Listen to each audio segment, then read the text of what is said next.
This story happened when I moved back to Tokyo from the US in 2016. I'm originally from Japan, but my parents and I moved to the United States when I was just 6 years old.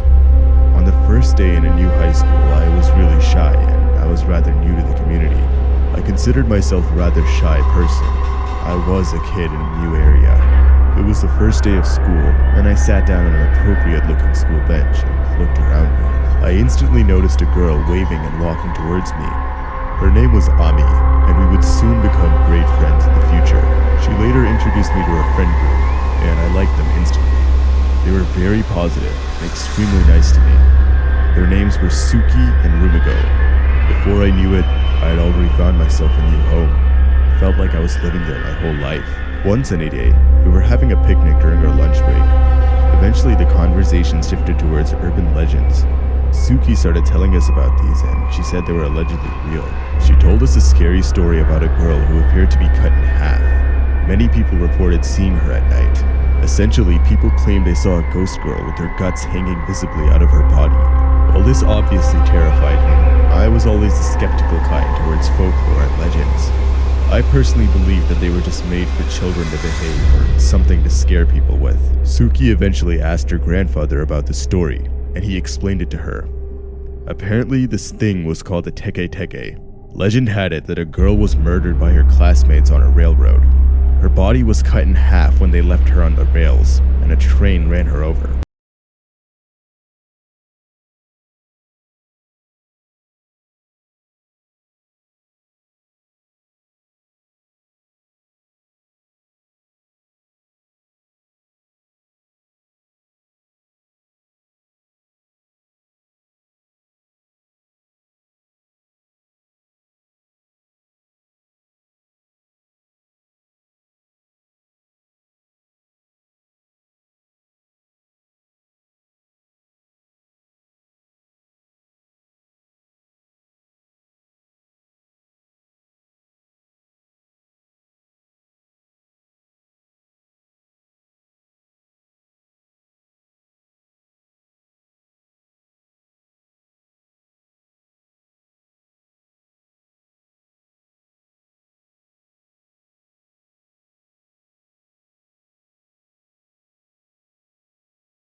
We've all been there before, and there's plenty of people at all hours. So, what will we do? I asked Suki.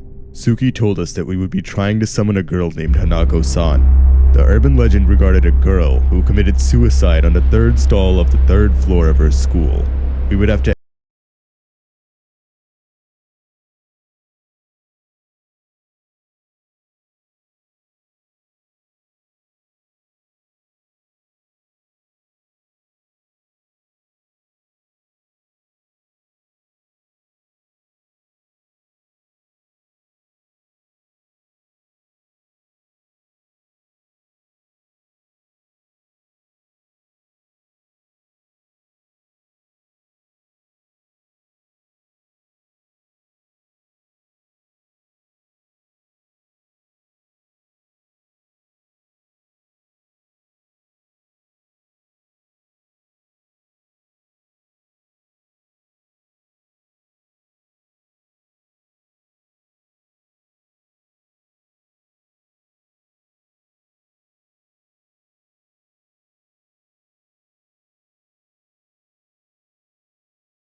her breath.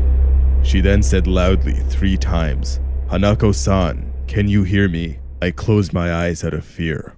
At this point, I even started to doubt myself and believe that something might actually appear. My heart was racing and my palms were sweaty. My legs started to give out. I slowly opened my eyes. Nothing was there. Suki tried a few more times, but after a few more minutes she gave up and we left the stall. I was beyond relieved. Nothing happened. I looked at the other girls and they seemed a bit spooked but relieved as well. Suki finally gave in and said maybe we were right. put out the candles and we packed our stuff and left. It was already dark outside and I knew my mom would be mad. I forgot to text her earlier that I would be later than usual. When we left school, I tried to reach inside my backpack and find my phone to text my mom. I shuffled around, but it wasn't there. Damn it, I must have left it in the windowsill of the bathroom. I looked up at that bathroom window, and the thought of going back in there sent chills up my spine. I eventually excused my friends and ran into the building. There was no one there except for me and the janitor working the late shift. I went up the stairs and slowly went by the bathroom doors. There was a dead silence by the opening. No lights were on. I was afraid to go in there. I heard a rumbling noise from the inside. No way I'm going in there, I told myself. But I stopped for a second and thought about it. I'm not gonna leave my phone in there. If I allow that to happen, someone's just gonna take it the next day. And what, I'm gonna allow that to happen because of something fake? And what would I tell to my mom after losing a $1,000 phone? No way. I'm going in. I walked in and saw my phone straight away at the end of the bathroom. I tried turning on a light, but it wasn't working. That's weird.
Even more petrifying.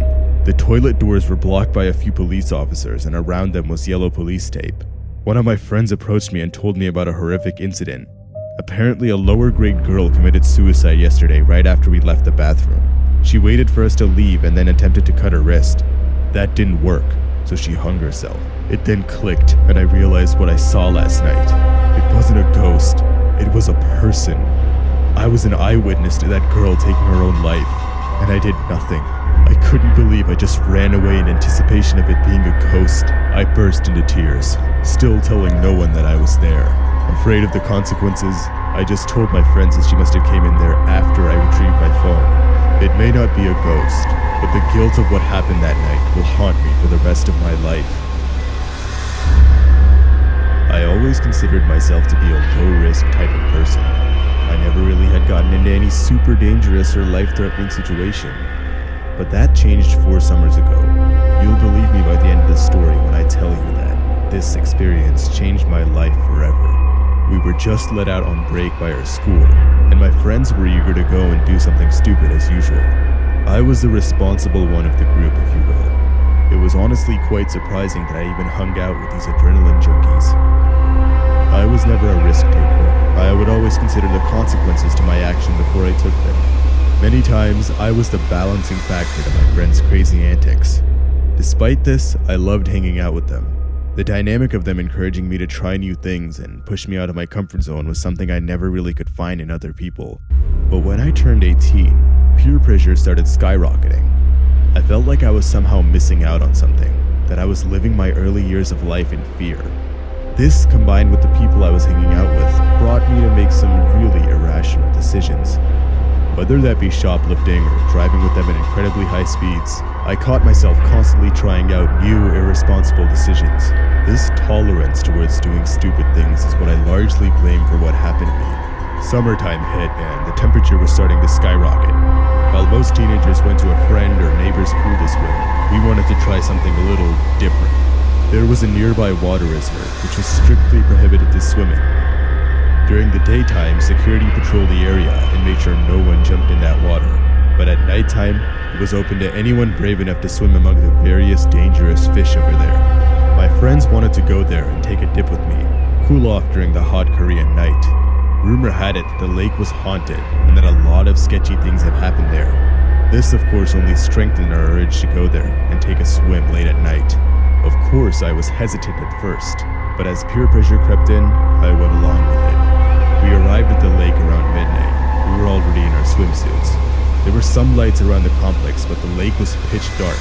It was impossible to see where you were even swimming or standing or how deep the water was. Any of the said large marine life in the lake were going to be impossible to spot. This really frightened me. Sure, I was opening up to taking new risks, but this was really pushing that as well. After a lot of convincing from my friends, we all headed to the lake.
Closer at what it could possibly be and felt a tugging on my foot. I tried to look around and see what was happening, but the tugging just got harder and harder. I tried to wriggle out and see what could be doing this. Was I stuck on something? Why was it pulling me downwards? At this point, I was screaming and panicking. My friends noticed and started quickly swimming towards me. I tried grabbing at my feet, but something pushed my hands away. At this point, my head was completely under the water. I was losing oxygen, and I was losing it fast. My life was flashing before me, confusion and fear running through my mind, adrenaline pumping through my veins. I tried to make sense of the situation, but I couldn't. There was no way this was some large fish or lake shark. It felt like a human arm was pulling at my ankle downwards. My friends were trying to pull me up towards the surface, but it was no use. I even felt some of my friends trying to kick down or thrash at whatever was pulling me down, but even that didn't work. Eventually, I felt a sharp pain at my foot and started to black out. Still confused as to who or what was trying to drown me. I woke up at the hospital a day later, completely unaware of my surroundings. Part of me wanted to believe that this was some sort of bad dream. As I started to panic and try and leave the bed, a nurse and doctor walked in along with some of my friends and they calmed me down. They explained to me everything that happened. I asked them what was pulling me down in the lake and they didn't have a clear answer. The doctors and nurses said it was most likely some sort of lake shark or predatory fish. Apparently they can get very large and extremely heavy and are certainly powerful enough to yank down a person of my size. But that's when I asked them, how exactly did they get me out of the water? The nurse looked down at my foot, and that's when I noticed it. Most of my foot was removed. All of my toes were gone, and the side of my foot was mutilated. I turned pale. I couldn't believe it.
Tried to explain to the police and doctors that this was some sort of paranormal activity and that it didn't look like a fish at all, but the emergency services obviously did not believe us. As indicated by the signs around the lake, this area was known for large and aggressive marine life, and to them that was the most reasonable explanation, after all.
Ticket to Dhaka International Airport, packed my bags, and was en route the next day. When I arrived to the capital city, I swung by some old friends and we hung out a little. My old friends lived in the heart of the capital, but my family, on the other hand, well, they were in a not-so-urban area. While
odd, we'll say.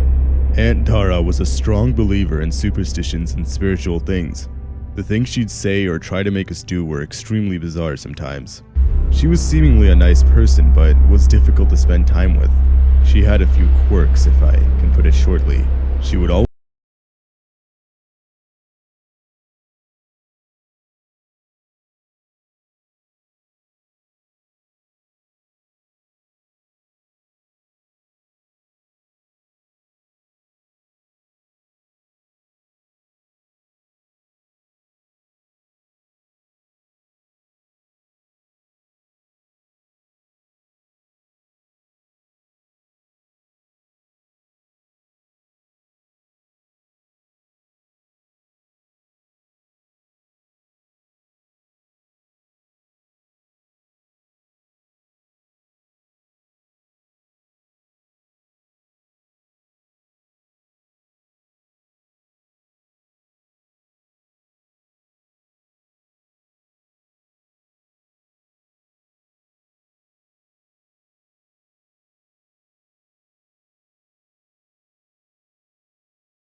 side of the street my house was on, and I proceeded through there. At first, nothing unusual seemed to be occurring. The sound of the crickets roared as I walked through the wilderness on a dirt path. But as I was walking, I felt watched. I tried to shrug it off as my aunt getting to me, but I almost felt a chill going up my spine. I kept hearing a loud voice coming from a distance behind me. It seemed to be an owl. But as the hooting of the owl got closer and closer, there seemed to be something seriously wrong with it. The owl hoots were almost human. The sounds the owl made kept switching back and forth from an actual owl to what seemed to be a person impersonating one. The hooting got louder and louder, but I never noticed an owl in sight. I surveyed my surroundings and saw a misty black figure in the shadows. It quickly vanished behind a tree. I kept scanning up and down the trees to find out what was around me, and I noticed the silhouette of an owl in a tree, but as I blinked, it disappeared again. What was happening? Was it my eyes still adjusting to the dark? Maybe my jet lag was getting to me. The hooting suddenly stopped, and the forest was dead silent. My breath sounded like a roar. I slowly looked over my shoulder only to see it. In the darkness, I made out an owl sitting in a tree. The owl somehow morphed itself into a shadowy humanoid ghost form. I couldn't believe my eyes. I didn't want to believe my eyes. The misty creature slowly morphed around and started shifting from tree to tree, getting closer to me. At this point, I sprinted. I sprinted as hard as I could, adrenaline rushing through every ounce of my body. I heard the hooting start again behind me. This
were most likely due to the flood in a neighboring region that killed many people. The spirits of those people did not feel satisfied with their lives. Most of them died far too young and continued to live in the afterlife as ghosts. That story occurred about a year back, and I haven't gone back since. But if I do